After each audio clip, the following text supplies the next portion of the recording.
Hey, what's going on, you guys? Arsenal versus Newcastle.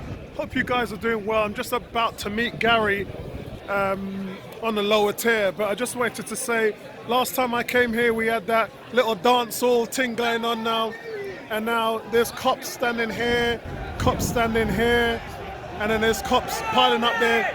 So obviously they didn't like what was going on, so now the police are just trying to block off any little party that's going on because they don't want to really make it a thing. I don't think that there's anything wrong with it. Yeah, there was a lot of smoke, but it was nice to actually have that kind of atmosphere, that party atmosphere. They're celebrating, man, because Arsenal are top of the league. Not going to do too much team sheet. Here's the team sheet here, guys, and it's the same as is, no changes. Arsenal really looking to solidify that home form. 10 wins here at the Emirates Stadium. Newcastle are unbeaten as well in the last few games, so it's really going to be second best offense, second best defense against the best defense in the league at the moment now. So really good game today. I'm expecting Arsenal to win because they're so dominant here. But the crowd, you can see here, the crowd are in all their glory and they're looking to try and bring this one home. I'm going to meet up with Gary, but as I said, I'm happy with the team sheet. Not much really going on there, but just wanted to let you guys know that they blocked off this so that we can't party. Listen to all the rest of this, guys.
So as you can see, guys, the police did their best to try and stop it, but it didn't work because they still managed to have something going on down there, letting up the flares and everything, and the police couldn't stop it. It still happened, and now it's starting to be a thing. You just saw the police there just trying to move everybody on, but they're going to have their hands full with that because they already started lighting everything up.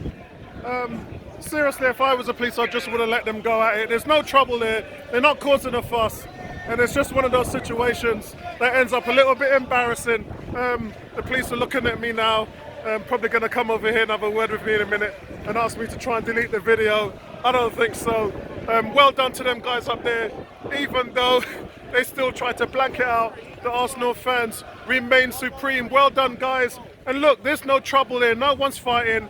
There's no issues. All they're doing is celebrating, and I don't think there's anything wrong with that.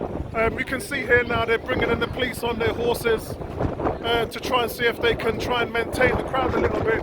But really, I mean, I think they should just leave them alone. They're not doing anything wrong. So I hope you guys enjoyed that. I'm just going to go off and read the rest of the guys now.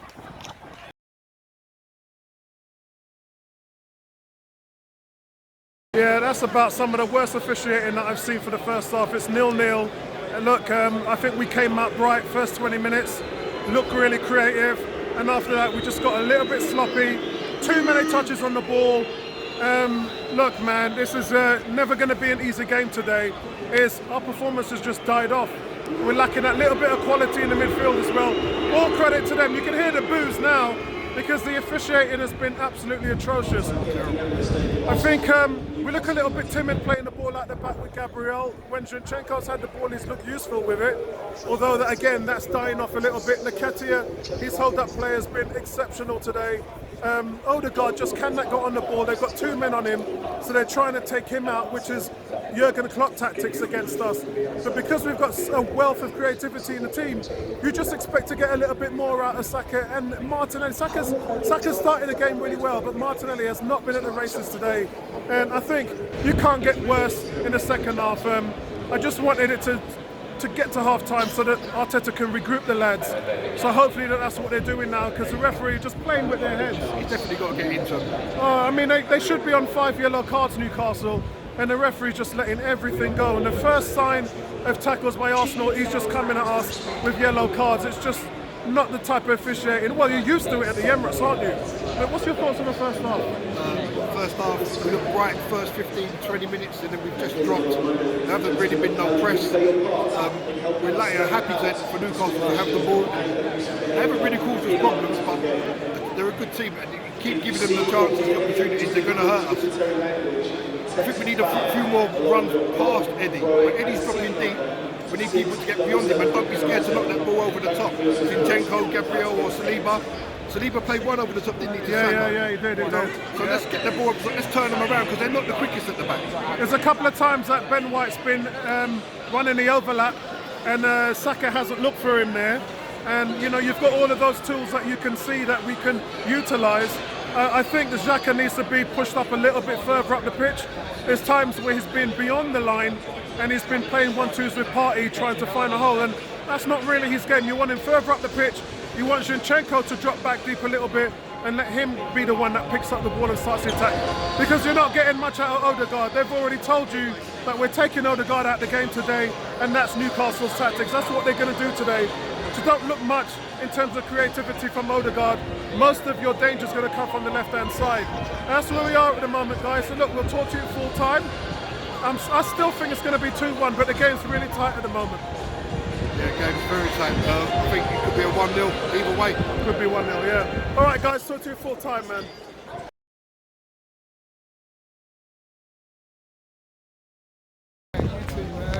All good, my brother, man. All good, all good. Yeah, listen, guys, let's have a talk about this game, man. Refereeing, first of all, was atrocious. You can't get any worse than that. I mean, I don't think that's the biggest fail I've seen. It was atrocious. The worst refereeing I've seen there. It's almost like every week we get to see the same thing, but he really did dictate the way how this game went. But Gary's got a good point about the mentality and the mindset of Newcastle. Third place in the league. Yeah, third place in the league. To come and play like that is embarrassing. Purely embarrassing. They never had any intention of trying to play football. All they were trying to do was stop us from playing. And how many times did they throw the ball away when we're trying to take throwing the ball away, stepping out of position, falling over, goalkeeper holding onto the ball for too long, falling over. At one point, 3 players were on the pitch with cramp, and to the point where they realised no one was coming to help them, so they just got up and carried on running. Shocking. Hey, I mean, you can't play like that and be third in the league. You can't play like that and be third in the league. I said it in the chat, and Andy said, yeah, he goes, yeah, that's a tactic. They're on it. But why would you do that? If you're on the bottom of the table, I get it. But it's a fear factor. Quite simply, they fear. They know how our attacking prowess. They kind of went, look, we're not even going to try to attack you.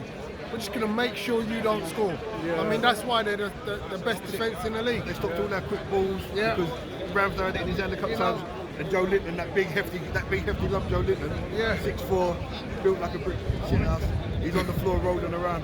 So guys, who was hot and who was not? Partey and Zinchenko. Yeah, they're my dual man of the match. I mean, I'd like to edge it to Zinchenko, but what Partey did against Ramirez and some world-class players, he just literally took them to the sword. Everything that he did, he bossed it. He absolutely bossed it. And you know, me and you love a Thomas Partey. This is one of the games. No one. I said something to him in the game. I said, no. This goes to show, no one's had the better of him this season. There's not one game where I can say to you, oh, he's dominated to Thomas Partey. And look what he's done to Bruno Ramirez. You didn't even know Ramirez was on the pitch. Absolutely flawless. And Zinchenko, oh my God. When you've got the intelligence of that player, some of the balls he played through to Xhaka, it's a shame because I don't think Xhaka did much with the ball. Martinelli didn't do much. On the left-hand side, if it wasn't for Zinchenko, that would have been dire. I mean, I've got to give credit to Kieran Trippier because he kept Martinelli marshaled really well. Obviously, on the other side, Bukayo Saka was rinsing his man for fun. Yeah, Burn. They was doubling up on Saka. Yeah, exactly. So they knew, you know.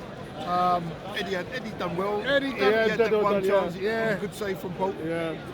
But it was his hold-up play. I didn't think we hit enough diagonals. I think we had to turn Burn and Trippier around and put it over the top and get our boys after it. And I don't think we've done enough of that.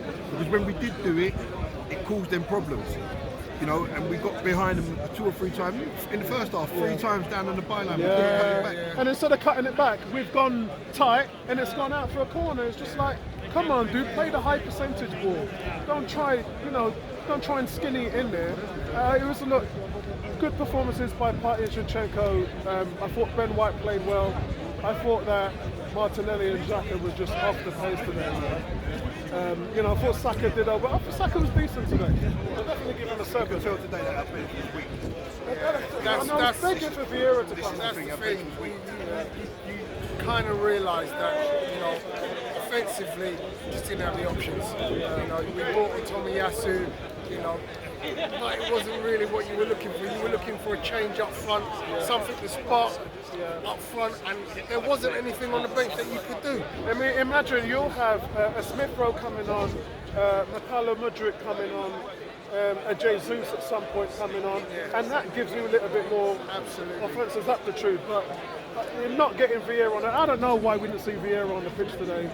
One of the guys, Danny, made a comment that he's too lightweight, and I'm like, bro, you didn't get where he was today because he was lightweight. He's a quality creative player, and the game was begging for him. We were legless. Maybe he was that player that can find that little bit of space to make something happen. I mean, the thing that I think is I think Arteta has difficulty in where he plays him. Because to me, he's not an out-and-out winger. He needs to hold either Xhaka's place or Odegaard's place. And I just kind of feel like, he can play wide. We know he can play left, right, and 8 or 10. But Odegaard was shut out of the game today, wasn't he? That was by design. 2-3 men on him all the time. He picks up the yellow card and he couldn't make another tackle. And that's by design. You've got to credit Eddie Howe for that, because we've seen Jurgen Klopp do that and it's worked. The difference is last year when Liverpool was doing that to Odegaard, we had no other option. We got options all across the park now. So that's why that left side was so progressive, because the right side they shut Odegaard off. He couldn't get the ball into him. I was showing you them triangles that they were playing, and that just means that he couldn't get the ball. So you can't say anything about how he played, because by design they took Odegaard out. But we're a team now that's got more options than that. Odegaard is not the only creative player on the team anymore. And I just think we didn't utilise that. We didn't make those right decisions. Every time Martinelli got down to the byline, it was always the wrong choice. The quality balls just wasn't put in the middle. Saka, to be fair, he ran at them more. He was more progressive. But then he didn't cut it back in when he went down the line. Went past Trippier once, did he? That's it. And that's why I give credit to Trippier, because he kept one of our most dynamic, most offensive players completely under wraps for most of the game. So, it is what it is, I mean, as I said, they aren't, they're the best defence in the league for a reason. They're not there, they haven't gained that position by fault. It's something they've worked on. Eddie Howe is quite clearly a very good defensive coach. Yeah, he is. But don't get it twisted. Last week we were the best defensive team. It's only because of 2 goals that we let in that's put us behind Newcastle. So it's one of those things, isn't it? Yeah, but he knew what he had to do, Eddie Howe, today. He wasn't under any illusions. This wasn't a game I've come to win. I think it was more important as well that we didn't lose the game. Yeah, absolutely. A draw at the end of the day is not a bad result. So point puts us 9 ahead. It's 8 ahead, But I mean, as I said, for me, City's got to go and play Chelsea, United. They've got to play us twice. They've got some tough games. They've got 2 games. So City are going to drop points. And I said that in November. Remember at the beginning of November? I said that in my video, which is on the channel, and I'm saying it again now. City will drop points.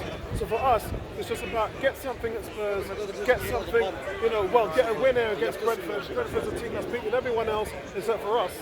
And so in that respect, the dominoes will fall where it's at.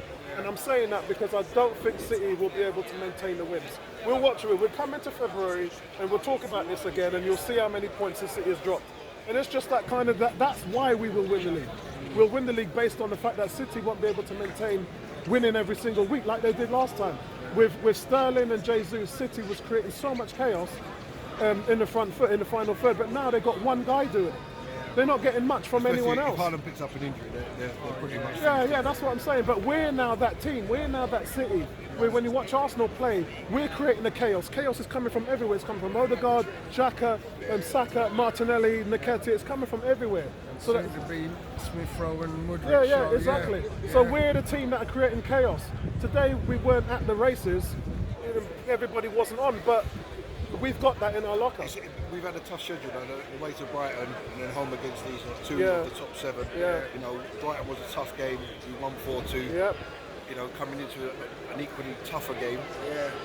You know, against Newcastle, flying high. I was disappointed today that Newcastle, I thought it would be a barnstorming game, but from the outset they had no option. Like you said, they're scared. They were scared of us. That's it. But that should be pointing to the fact that teams are are scared of us. Yeah, That's how well we're doing and how good we actually are now. Teams are coming and playing like that third in the league. You'd think they're bottom but fighting relegation with that performance. I mean, let's be honest. Remember when we were watching the Invincibles, and every time we turned up watching the Invincible, it was like, how many are we getting today? But again, you know, look at this team is outperforming the Invincibles in terms of wins and draws. Yeah. So, you know, we are going to drop the odd point here and there, but the confidence is there. You know, we're still top of the league. I'm still confident that we can go on and win this league. Yeah, me too.